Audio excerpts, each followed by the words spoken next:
morning and welcome back to Spiel the Tea. And do I have some tea for you? And this is a little bit of what do you think today? So, New York woke up to Jeffrey Epstein committed suicide. You know what? I'd really like to know what all of you think about that. So, we all know and remember about 9/11, and I'm sure everybody asks themselves, why New York? Well, New York is where it's at. New York is not only new money, but old money. So, Jeffrey Epstein, if you were following any bit of information, which who knows, maybe you were, maybe you weren't. I mean, Love and Hip Hop and all those other shows that seem to be much more important than, child trafficking or things like that.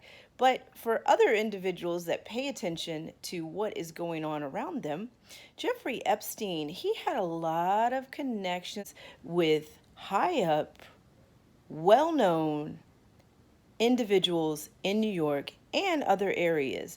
I would even say out of the country. So you're wondering, human trafficking. Well, with human trafficking, that is all over the world.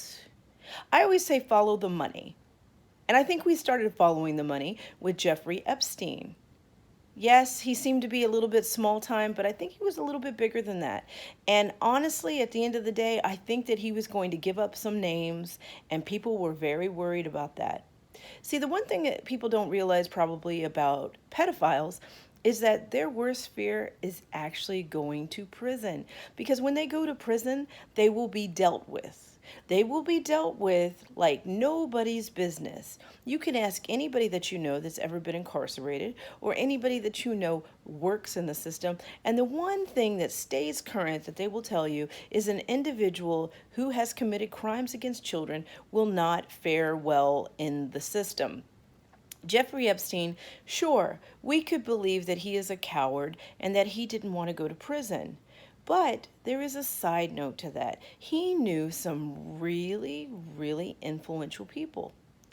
And with that information, I'm sure that he probably would have gotten time off. Who knows? Maybe he's in witness protection now. Maybe he's in witness protection. I don't know. But something seems a little bit fishy in Denmark in reference to this. Or should I say, a little fishy in New York.